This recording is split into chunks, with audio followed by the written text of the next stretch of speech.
can't see me, you Stevie. Wondering how I reach more evolutions than Evie and make it look easy. What is up, Earth's mightiest subscribers?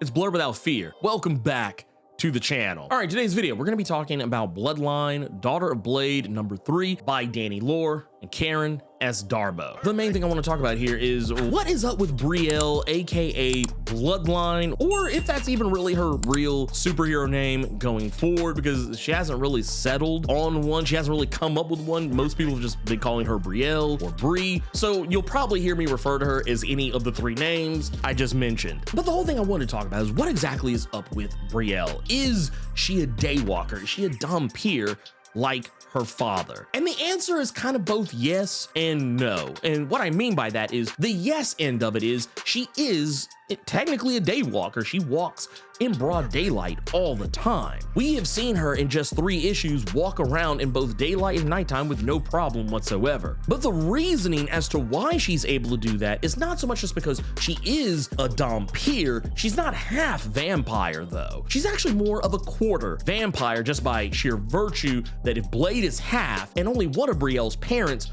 was in any way, shape, form, or fashion even remotely connected to being a vampire, that makes her a quarter vampire. Now, that said, this puts Brielle in a very interesting predicament because this is why her powers are so uneven. We've noticed ever since issue 1 that her powers seem to wax and wane with the time of day. It seems like she's more powerful at night versus daytime or like in the afternoon. Hell, she's more powerful at dusk versus the afternoon or daytime hours. But even despite being only a quarter vampire, she still struggles with the very same thing that Blade struggled with when he was her age or even younger. The bloodlust, the thirst, those things that Blade still fights to this very day. Brielle is having to do the exact same thing, and she's having to learn about all these things much quicker. Now, if you're wondering why all these things are just coming on all of a sudden, is it because she's a quarter vampire as to why she hasn't been dealing with this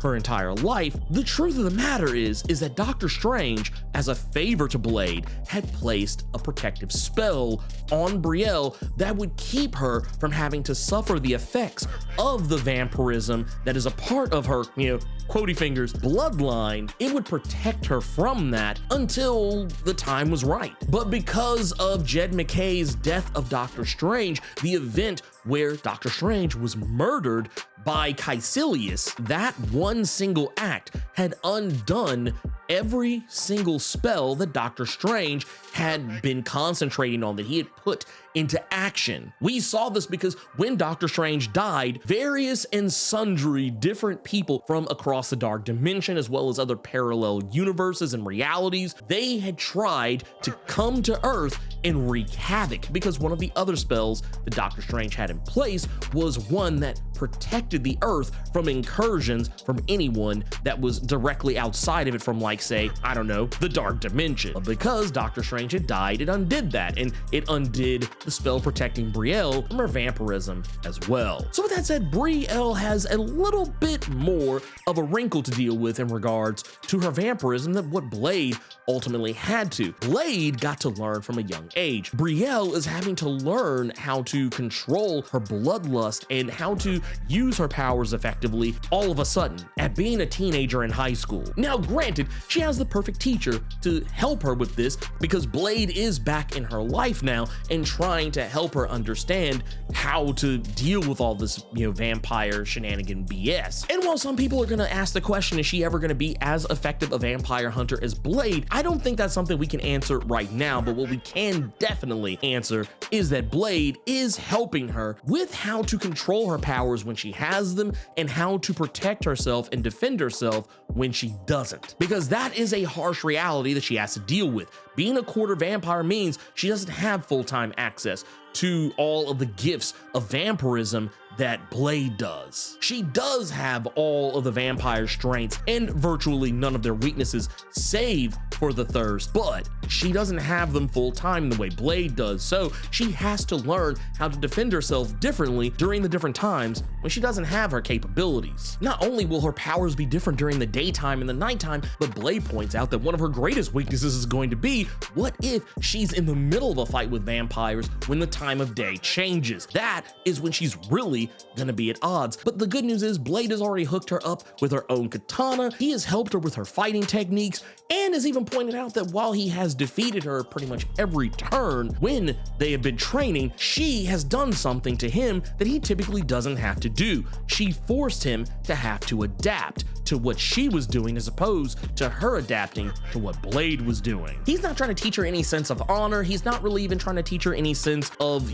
playing by the rules when it comes to fighting vampires, that vampires are going to be trying to kill her. So it is perfectly okay for her to fight dirty or to use Street Fighter tactics against her opponent. Now, the one area where he will tell her that it's going to be difficult for her is when she has to fight humans, because she's going to have to learn how to pull her punches. If she's fighting a normal human during the nighttime hours when she is more powerful and has access to the gifts of vampirism, she is going to have to fight a little bit different against a normal human opponent than she would just any other typical suckhead. And this is going to be an issue for her because one of her arch nemeses right now is one of her classmates by the name of Whitney, who we were introduced to in the first issue, a woman who is already a vampire hunter, very skilled in the art form of slaying vampires and presumably other monsters, and is pretty well read on how vampirism works. However, she isn't that well read because she still believes that Dompiers are a myth, despite the fact that Blade is pretty well known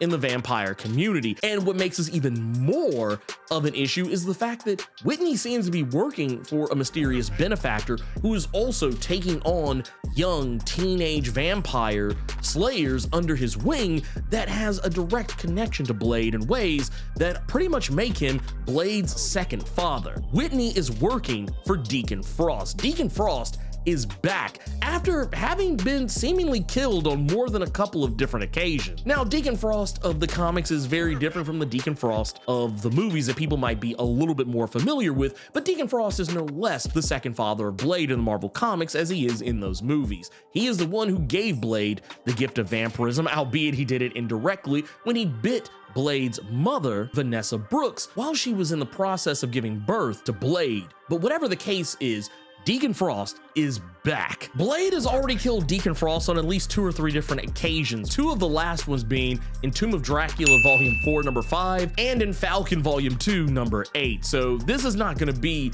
any big deal for Blade to do it again, but I feel like this time around, Brielle is going to be the one who's going to have to put Deacon Frost back in the ground, because Deacon Frost is taking the fight to Brielle's mother, Saffron Calder, the longtime on and off again love interest of Blade. One of the things I also love about this comic too is that it makes it pretty obvious that while Blade has not necessarily been in Brielle's life, it is pretty obvious that he has been keeping tabs on her, he's been keeping eyes on her, and that he has been off and on in contact with Saffron the entire time, and that his reasonings for not being around, I think, are what a lot of us probably had suspected. While I know some people thought, oh, it's another absentee black father stereotype, it's not for the reasons that people want to believe that it is. He's not absent from Brielle's life because he's a typical absentee black father, but no, he's absent from her life because Blade, as I mentioned earlier, is well known in vampire circles. Not even just in vampire circles. He's well known by a lot of the supernatural community,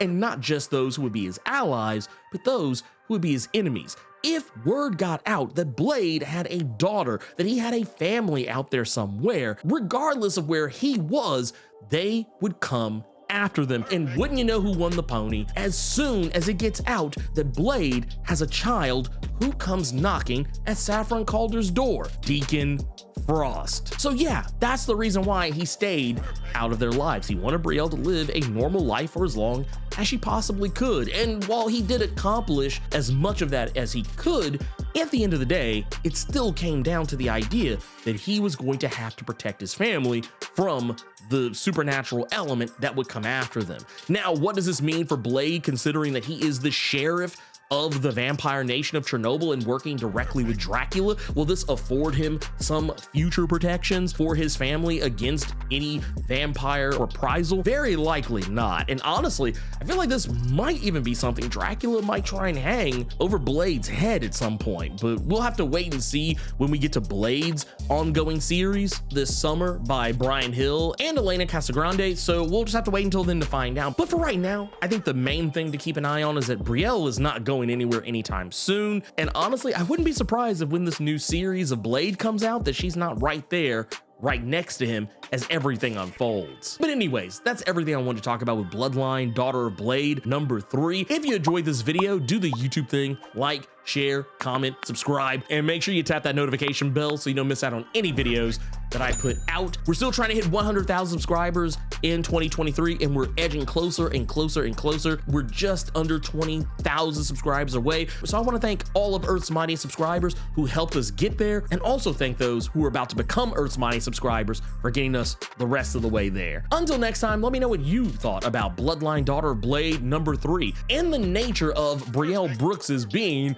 a daywalker. Keep it plus ultra and sound off in the comments.